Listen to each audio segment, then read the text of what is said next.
generalidades de las infecciones del tracto urinario. Bueno, entonces, ¿cuál es su definición? Son un conjunto de manifestaciones clínicas que resultan de la multiplicación bacteriana dentro del tracto urinario. Entonces se clasifican en ITU inferiores. ITU quiere decir infección del tracto urinario inferior. Estas son las cistitis, las famosas cistitis. Tenemos infección del tracto urinario superiores, que estas se conocen con el nombre de pielonefritis. Y la clasificación involucra otros factores, como son grupos de edad, de aspecto clínico del paciente, si es complicado o no, si es una infección del tracto urinario asociada al cuidado en salud, si es asociado a paciente embarazada o a la inmunidad del paciente. Todas estas características las debemos tener muy claras al momento de nosotros evaluar un paciente con una infección del tracto urinario. Entonces, las causas más frecuentes del tracto urinario, ¿cuáles son? Aquí tenemos el tipo de infección y origen. Infección del tracto urinario no complicada adquirida en el medio extrahospitalario. Entonces estas son más comunes en mujeres que en hombres, de 10 a 1. O sea, quiere decir que de 10 pacientes que llegan a consulta, 9 son mujeres y un paciente es de sexo masculino. Los agentes implicados en esto, ¿cuáles son? Los bacilos entéricos gram negativos, como la E. coli, que es el principal, la E. coli. Tenemos Proteus, Klebsiella, Enterobacter, bacterias gram positivas como Staphylococcus saprophyticus. Tenemos bacilos entéricos gram negativos también en las ITU complicadas adquiridas en medios extrahospitalarios. Y estas suelen ser polimicrobianas, por eso son complicadas y adquiridas en medio extrahospitalario, pues son fuera del hospital. Entonces aquí tenemos también el principal, la E. coli, tenemos Proteus, Klebsiella, tenemos bacterias gram positivas, Staphylococcus aureus, patógenos infrecuentes, cándida y estreptococos del grupo B. En la infección del tracto urinario nosocomial, no complicada o complicada. Cuando hablamos de nosocomial nos referimos a intrahospitalaria. Entonces, estas están asociadas a cateterismo urinario, a pacientes que tienen un catéter. Y aquí vamos a ver que la más frecuente es los bacilos entéricos gram negativos como la E. coli, otra vez juega la E. coli, bacterias gram positivas como Staphylococcus epidermidis, y aquí sí es importante la Candida albicans también, o la Candida especie, como productor de este tipo de infecciones. Bueno, tenemos el mismo método de estudio, agente, epidemiología, aspectos clínicos, diagnóstico y tratamiento. Bueno, entonces, en las bacterias gram negativas tenemos cocos gram negativos. Dentro de estos los que están implicados son las Neisseria, género Neisseria y género Moraxella. Neisseria y Moraxella. Y tenemos los bacilos gram negativos, que esto le tenemos que hacer una prueba que se llama la prueba de oxidasa, que si es negativa puede ser la E. coli, Proteus, Klebsiella, Enterobacter y Citrobacter. Y el principal aquí que vamos a sospechar va a ser la E. coli, como ya lo habíamos mencionado. La oxidasa, la prueba de oxidasa es una tirilla que se coloca cuando hay crecimiento bacteriano. Tomamos una muestra de la colonia y la agregamos en la tirilla. Si se coloca así de color azul, decimos que es oxidasa positivo. Si no cambia de color, es oxidasa negativo. Entonces, cuando es oxidasa negativo, puede ser alguna enterobacteria. Tenemos los no fermentadores, que son oxidasa positivos. Entonces, dentro de estos tenemos la Pseudomonas, Stenotrophomonas maltófila, Acinetobacter y Burkholderia. Esta Burkholderia anteriormente se llamaba Pseudomonas.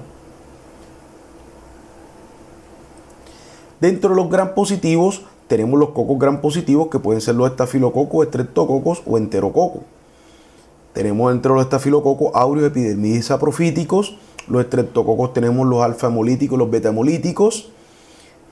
Dentro de estos tenemos los viridans, pneumoniae, beta-hemolíticos, piógenes y agalactiae. Los enterococos tenemos el fecales y el faecium. Ya este mapita lo habíamos repasado en otro tipo de infecciones también ya tratadas aquí en este mismo curso. La E. coli es una enterobacteria, o sea, quiere decir que es un habitante del tracto gastrointestinal. Es un bacilo gram negativo. Es anaerobio facultativo, o sea, que puede crecer en condiciones de aerobiosis o de anaerobiosis. Es lactosa positivo, oxidasa negativo. Tiene fimbrias de tipo P que facilitan la adherencia al uroepitelio. Aquí nosotros podemos ver el crecimiento de la E. coli en el agar EMB. Esta es una característica que tiene este microorganismo cuando él crece en el agar EMB, produce este tipo de brillo metálico sobre el agar. Entonces es una característica que únicamente la cumple la E. coli, y a veces cuando nos crece por contaminación, también la cándida especie, también a veces alguna especie de cándida nos puede dar este brillo metálico sobre el agar EMB.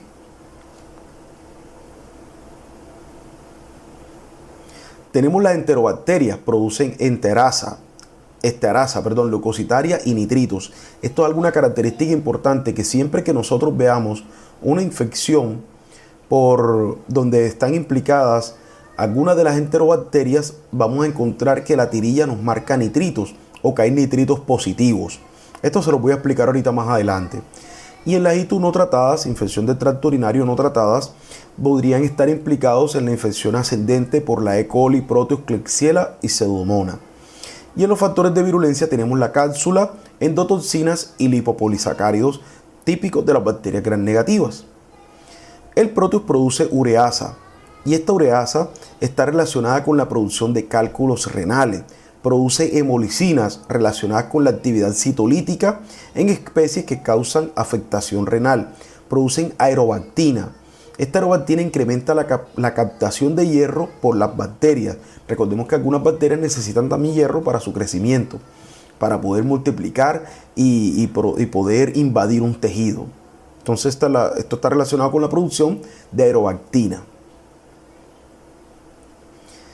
El Proteus es una enterobacteria también, o sea, quiere decir, cuando hablamos de una enterobacteria queremos decir que es un bacilo gram negativo. Todas las enterobacterias son bacilos gram negativos. Es un microorganismo que produce mucha movilidad. ¿Y cómo vemos nosotros movilidad? En un medio de cultivo que se llama medio de cultivo zinc. Nosotros cuando hacemos el cultivo colocamos el asa en punta en un tubo, y a las 24 horas nosotros miramos el crecimiento. Cuando el microorganismo es inmóvil se observa de esta manera, que hubo nada más crecimiento en el lugar donde insertamos el asa. En el Proteus es todo lo contrario. El Proteus siempre produce movilidad, o sea que vamos a ver que hay crecimiento en todo el tubo de ensayo o en el medio de cultivo. Donde nosotros lo coloquemos va a tratar de invadir toda la caja de Petri o todo el medio de cultivo. Esa es una de las características que tiene este microorganismo Proteus. Y es la quinta causa de infección del tracto urinario. Tiene actividad alta de ureasa, que contribuye a la formación de cálculos renales. O sea que casi siempre que nosotros veamos un paciente con cálculos renales, este va a estar relacionado con la presencia de infecciones bacterianas y específicamente con infección por Proteus, por este microorganismo Proteus. Entonces, esto se encuentra asociado a infección del tracto urinario nosocomial adquirido intrahospitalariamente, y también está relacionado con neumonía, sepsis y afección de heridas quirúrgicas. Tenemos el Enterobacter. Este también es otro microorganismo importante. Es un patógeno multiresistente a los antibióticos. O sea que si nosotros le realizamos un antibiograma, miremos este antibiograma. Aquí hay dos antibiogramas, dos cajas de Petri. En este antibiograma que estoy mostrando aquí,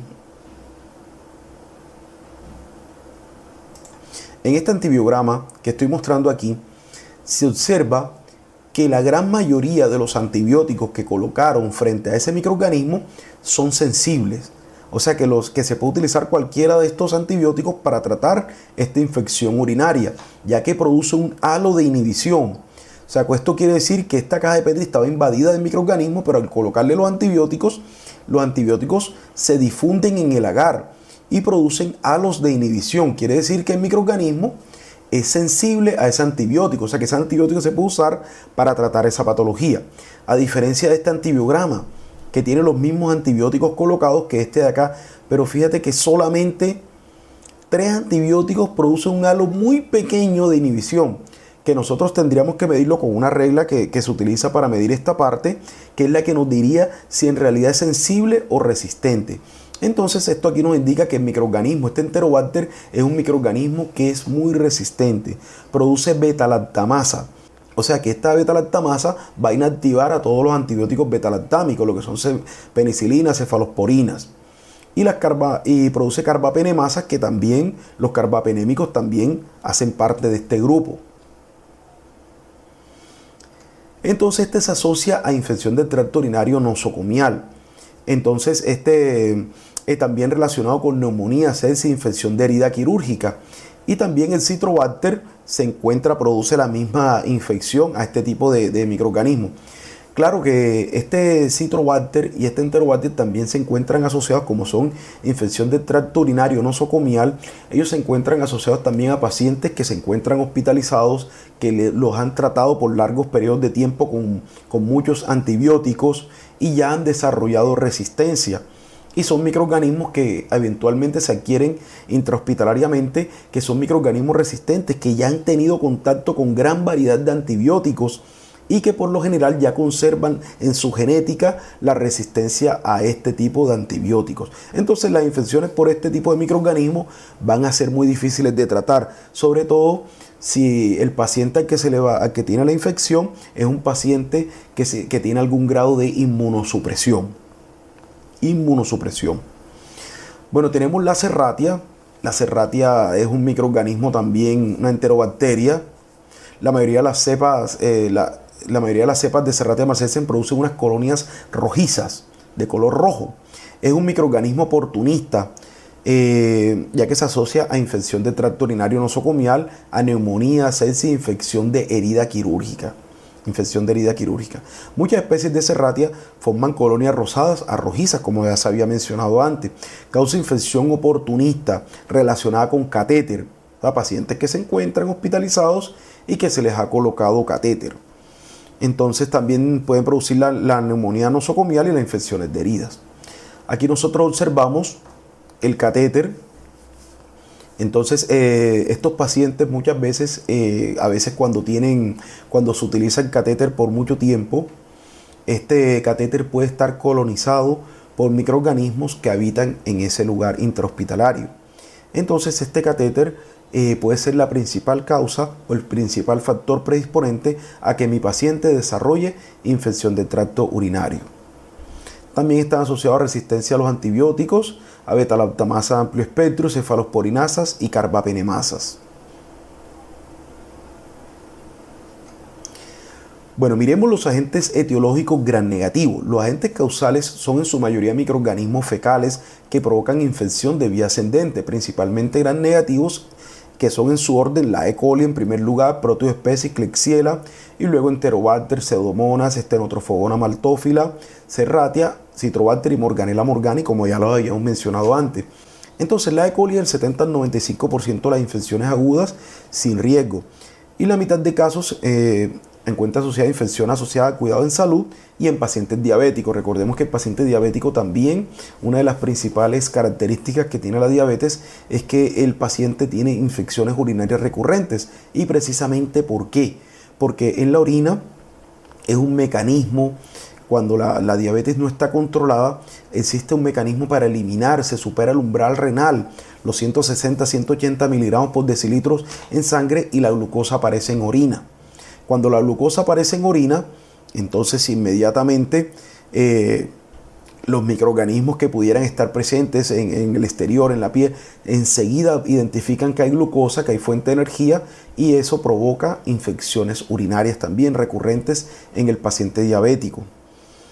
Seguimos la segunda causa, tenemos el Proteus y Klebsiella, asociado a pacientes con litiasis renal, como ya lo he mencionado antes, e infecciones recurrentes. El Enterobacter, Pseudomonas, Stenotrophomonas maltophilia, la Serratia, Citrobacter y Morganella morgani se asocian a anormalidades estructurales de las vías urinarias, tratamientos con antibióticos prolongados y el uso de sondas vesicales. Hasta aquí estamos viendo los agentes gram negativos. Miremos ahora los gram positivos. Dentro de estos tenemos el Staphylococcus saprophyticus, que es la principal causa de infección urinaria por cocos gram positivos, y se asocia a mujeres con vida sexual activa, el Streptococcus agalantiae en mujeres embarazadas, el Enterococcus species, infección mixta o patología urinaria orgánica. Tenemos el Staphylococcus aureus, que se debe sospechar de la vía hematógena, o sea, que el paciente pudo llegar la infección a los riñones por vía hematógena si el paciente no es portador de sonda urinaria. Si el paciente es portador de sonda urinaria, la infección es ascendente. Y la bacteremia o absceso renal, por el cual siempre debe realizarse una identificación y susceptibilidad completa. Tenemos el Corynebacterium urealyticum. Este está asociado a pacientes con sondas vesicales y debe sospecharse en pacientes con urolitiasis, manipulación urológica o trasplante renal. Entonces, en estos casos se sospecha de este tipo de Corynebacterium urolithicum. Otros agentes etiológicos que pueden ocasionar infecciones de vías urinarias tenemos el adenovirus, que ya lo habíamos trabajado también cuando vimos la parte de faringitis. Este puede ocasionar cistitis hemorrágica en pacientes pediátricos y aquellos con trasplantes de médula ósea. Y también tenemos la cándida especie, que esta cándida es un hongo, que este está asociado a pacientes con sonda vesical y tratamiento prolongado con antibióticos. Al ser un hongo, los antibióticos no le hacen ningún efecto y por el contrario, entonces él se aprovecha de que el paciente está consumiendo grandes cantidades de antibióticos y que no hay bacterias con quien competir para él ocasionar la patología. Miremos la epidemiología de la infección del tracto urinario. Es la primera causa de infección asociada al cuidado en salud en un 40%. Y es de la bacteremia por bacilos gram negativos. Entonces, siempre que vemos eso, el 40% de estos pacientes también está asociado a una infección por gram negativos. Infección urinaria por sonda vesical, neumonía por ventilador mecánico, infección del sitio quirúrgico, bacteremia por catéter venoso. Y es la segunda causa después de la respiratoria de infecciones comunitarias. Entonces, aquí observamos las infecciones de las vías urinarias. Aquí se observan las bacterias, que ahorita vamos a mirar unos gráficos que les traje aquí, y esta fotografía la habíamos visto, que es la sonda vesical. La sonda vesical. Causa también de infección de vías urinarias. Bueno, los microorganismos alcanzan el aparato urinario por dos vías. La ascendente, que es la más frecuente, que ya les expliqué, por un mal aseo. La diseminación hematógena en el curso de infecciones graves cuando hay inmunocompromiso, inmunosupresión. Entonces el paciente puede tener algún caso que tenga una sepsis y por sangre, por vía hematógena, puede llegar hasta el lugar, hasta los riñones y ocasionar una infección interna. Los mecanismos de defensa, la vía urinaria debe ser estéril y siempre que nosotros sospechemos o que nuestro organismo sospeche, porque él también tiene su sistema inmunológico lo alerta de que hay una infección de vías urinarias, va a ocasionar una osmolalidad. Y esa osmolalidad, ¿qué es? Va a concentrar solutos en la orina, cantidades de sales en la orina, las va a concentrar para que esa cantidad de sales trate de eliminar a los microorganismos. Recordemos que los microorganismos no son capaces de sobrevivir en una cantidad elevada de sal, a menos que sea un microorganismo halófilo, como lo es el Staphylococcus aureus, que él es capaz de crecer en altas concentraciones de sal. La eliminación por desprendimiento de células epiteliales, eso se está dando constantemente. Es mucho más frecuente en mujeres que en hombres, y también ese es un dato interesante al momento de que se realice un parcial de orina, el conteo de células epiteliales para saber si en ese caso la muestra se tomó correctamente o no. Entonces las células epiteliales nos indican eso, o un desprendimiento de células epiteliales del epitelio renal nos indica que la infección es de vías urinarias altas, o si son del epitelio pavimentoso son de vías urinarias bajas. Y ahorita vamos a mirar cada una de ellas. ¿Cuáles son las características fisicoquímicas de la orina? ¿O qué se le mira a la orina con las características fisicoquímicas? Pruebas químicas, se le hace la prueba de urea, ácidos orgánicos, pH, ácidos y sales. Todo eso se verifica en un examen de orina. Bueno, ¿qué beneficia el ingreso de bacterias de la flora fecal o vaginal?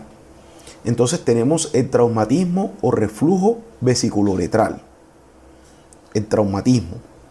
Obstrucción, produce éxtasis, favorece adherencia, multiplicación bacteriana, actividad sexual, el uso de espermicidas, la edad avanzada por la pérdida de la actividad bactericida de la próstata, contaminación por incontinencia fecal, prolapso uterino, posmenopausia por disminución de los estrógenos.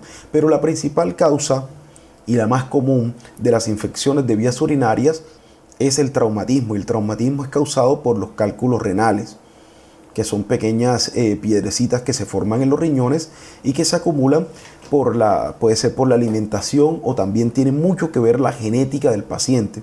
la genética del paciente. Por ejemplo, un paciente que consuma gran cantidad de calcio en exceso, productos lácteos en exceso, está dispuesto a que esos fosfatos de calcio o oxalatos de calcio se cristalicen en los riñones y formen cristales de oxalato de calcio que posteriormente pueden ocasionar cálculos renales. Los cálculos de oxalato de calcio, que son muy comunes, aunque no son los únicos, pero se pueden formar. Están los cristales de ácido úrico, que también son piedrecitas así, que están formadas por ácido úrico que se produce en el organismo por el exceso de consumo de carnes rojas. Las personas que consumen carnes rojas en exceso entonces están predispuestas a aumentar el ácido úrico y este se puede cristalizar y formar cálculos renales. Bueno, ¿cómo se da la bacteriuria en niños? La frecuencia en neonatos es del 1 al 2%, más frecuente en niños que en niñas en los primeros 3 meses. Y el factor más importante es la falta de circuncisión en los niños. Entonces, siempre ese es un datico importante. Los pacientes no circuncisados son más propensos a desarrollar infecciones urinarias. La edad preescolar es más frecuente en niñas y cuando ocurre en niños generalmente se asocia a anomalías congénitas.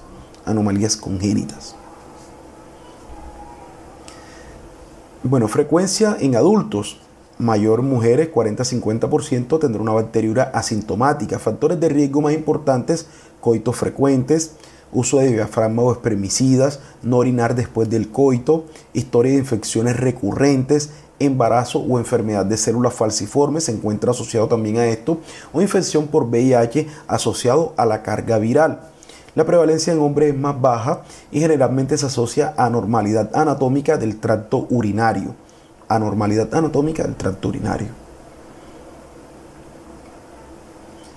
En el adulto mayor, la frecuencia es del 10% de hombres y 20% en mujeres mayores de 65 años. Los factores de riesgo más importantes son la pérdida funcional o mental. Uso de catéter. En hombres, la uropatía obstructiva de la próstata y pérdida de su acción bactericida. También la litiasis renal. En mujeres, deficiencia estrogénica. Lactobacilo, lo que ocasiona pues que los lactobacilos vaginales pues sean reemplazados por otro tipo de bacterias que no brinden la protección adecuada para la contaminación de ese lugar y prolapso de la vejiga. Las infecciones urinarias no complicadas en mujeres jóvenes sin patología de base, podemos encontrar cistitis o pielonefritis no complicadas. Las infecciones urinarias complicadas tenemos condición que aumenta el riesgo de adquirir infección o el fracaso de la terapia implementada. Hay anomalías anatómicas o funcionales de la vía urinaria, obstrucción, hipertrofia prostática, litiasis, quistes infectados en portador de catéter, por ejemplo, o pacientes que se encuentren hospitalizados. Cuando hay inmunocompromiso, por ejemplo en pacientes con trasplante renal, pacientes neutropénicos que tienen el recuento de neutrófilos bajos, inmunodeficiencias adquiridas o congénitas, infección asociada al cuidado en salud, alteraciones metabólicas y hormonales, como por ejemplo la diabetes mellitus, que habíamos hablado de ella, la condición de embarazo, insuficiencia renal, cirrosis biliar primaria.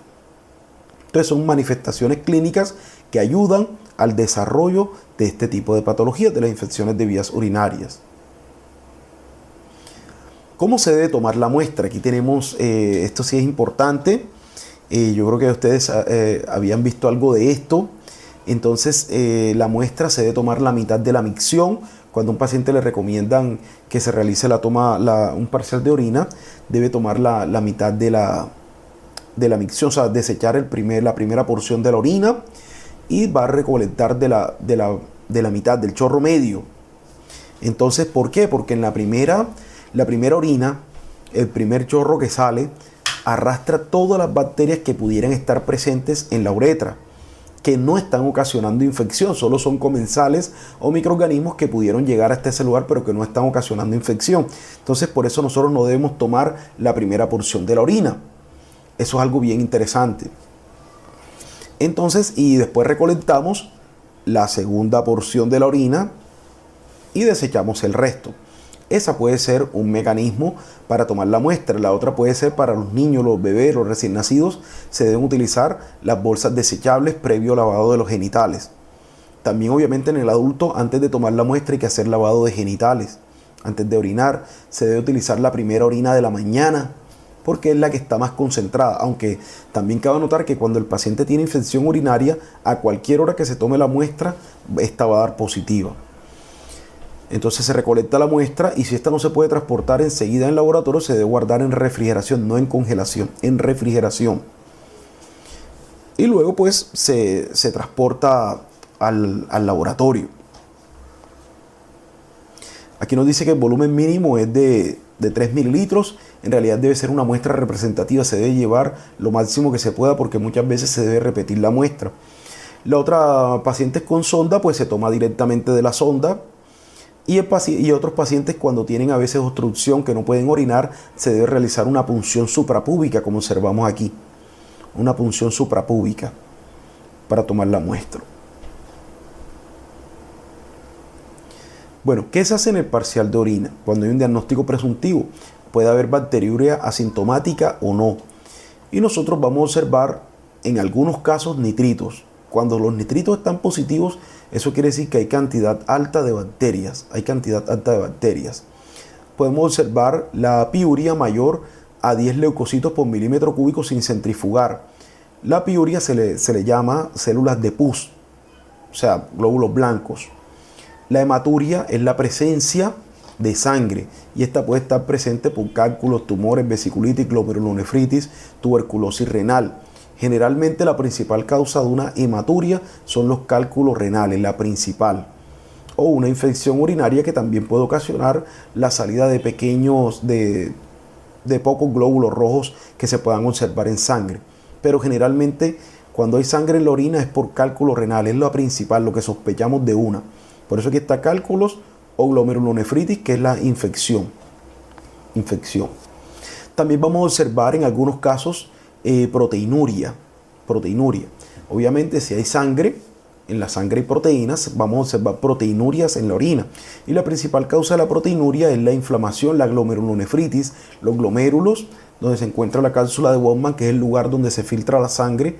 Ellos tienen unos poros muy pequeños y no dejan pasar a las proteínas. Pero cuando hay una infección urinaria que pueda ser recurrente o que pueda estar presente, estos glomérulos, los poros se abren mucho y pasan proteínas. Y entonces al pasar las proteínas, estas las podemos encontrar en orina. Y bueno, entonces también podemos encontrar cuando nosotros tomamos la muestra, generalmente o casi siempre nosotros miramos la muestra centrifugada, centrifugamos la muestra y tomamos muestras del sedimento urinario, donde observamos algo así como vemos aquí. Aquí observamos células, aquí hay unas células epiteliales de tubulares renales, aquí observamos glóbulos rojos y aquí hay una célula epitelial. De pronto aquí ustedes no la observen muy bien, pero ahorita que les envíe el material sé que sí las van a observar bien, y hay escasas bacterias. Entonces todo esto, lo que nosotros observemos en el parcial de orina, lo debemos reportar. Todo se debe reportar. Esta es una tirilla. Esta es las pruebas que nosotros le realizamos a la orina cuando nos llega una muestra de orina al laboratorio. La primera prueba que nosotros hacemos es una tirilla. Una tirilla que nos hace todas estas pruebas que tenemos aquí. Entonces nosotros lo que hacemos primero, destapamos nuestro frasquito e introducimos la tirilla esa. Esta tirilla me hace todas estas pruebas. La primera nos dice la presencia de leucocitos, si hay leucocitos o no, si hay nitritos, si están positivos o negativos, si hay urobilinógeno, que esta es una sustancia que se encuentra del metabolismo de las bilirrubinas, si hay urobilinógeno, si hay proteínas. Habíamos dicho que cuando hay infección urinaria y proteínas, también cuando hay insuficiencia renal. El pH de la orina debe ser ácido, siempre debe ser ácido. Debe estar entre 6 y 6.5. Cuando hay infección urinaria, por lo general, la orina toma un pH de 7, 7.5. Porque recordemos que las bacterias, ellas no pueden vivir en pH ácido. Entonces, ellas lo primero que van a hacer para poder ocasionar la infección es alcalinizar el medio, o sea, van a subir el pH. Vamos a observar también sangre, la hemoglobina o los glóbulos rojos. Esta nos mide la densidad, ese eje de gravedad específica. La densidad de la orina debe estar siempre como en 1030, de 1025 a 1030.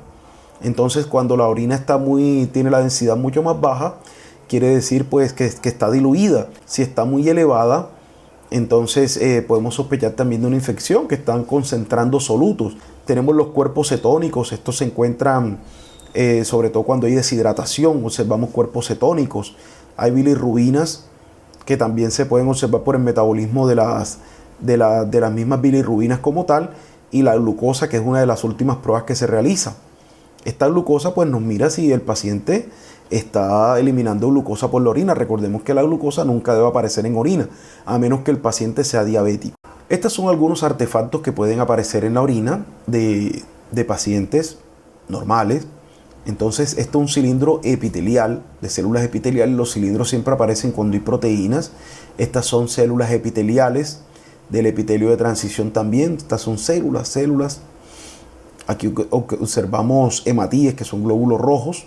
Aquí también hay hematíes y una célula de epitelio. Y tenemos un cilindro hialino. Los cilindros siempre cuando veamos los relacionamos con proteínas, y aquí vamos a ver leucocitos. Cuando hay una infección urinaria siempre deben haber leucocitos. Si no hay leucocitos, puede ser una contaminación, y se recomienda, antes de brindarle un tratamiento al paciente, si está asintomático, se recomienda repetir la muestra porque no se observaron leucocitos. Y los leucocitos son los que nos indican siempre cuando sospechamos o podemos encontrar una infección urinaria. Bueno, ¿cómo se hace el diagnóstico por cultivo? Pacientes con infección urinaria tienen 10 a la 5 unidades formadoras de colonia por mililitro. Y esto aplica solo para gram negativos. Gérmenes gram positivos hongo el 100, menos de 10 a la 5 unidades formadoras de colonia.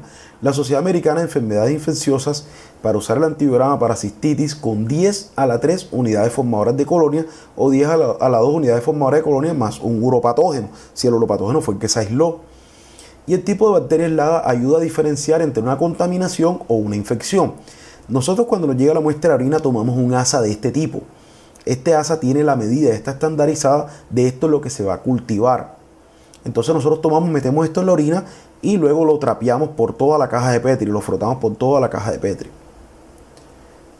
Por toda. Después de 24 horas nosotros miramos el crecimiento y contamos a ver si hay más de 10 a la 5 o menos de 10 a la 5 unidades formadoras de colonia. Adicionalmente, también debemos mirar cuál es el microorganismo que está causando la infección a mi paciente.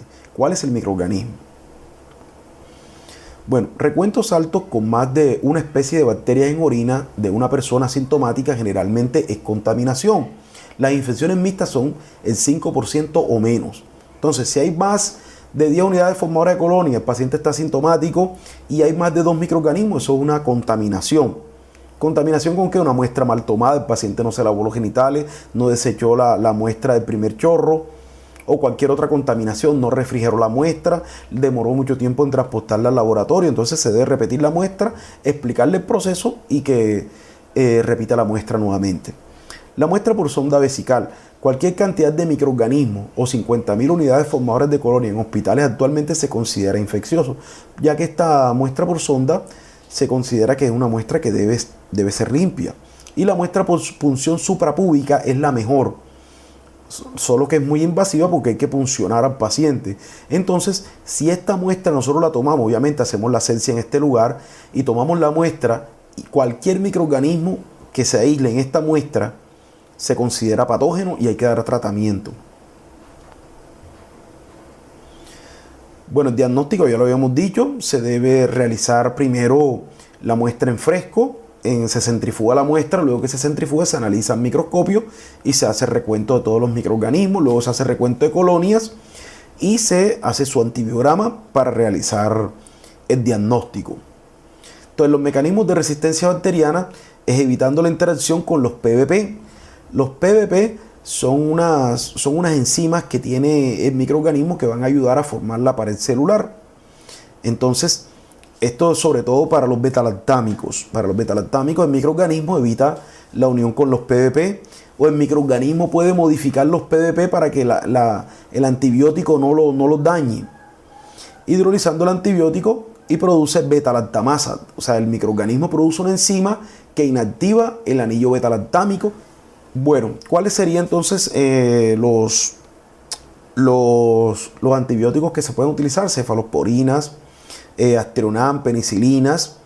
Tenemos también cefalosporinas de espectro reducido de tercera generación, Astronan, inhibidores de beta-lactamasa y algunos carbapenémicos. Pero lo mejor, si se va a realizar el examen, es esperar el resultado del antibiograma para poder dar un tratamiento adecuado.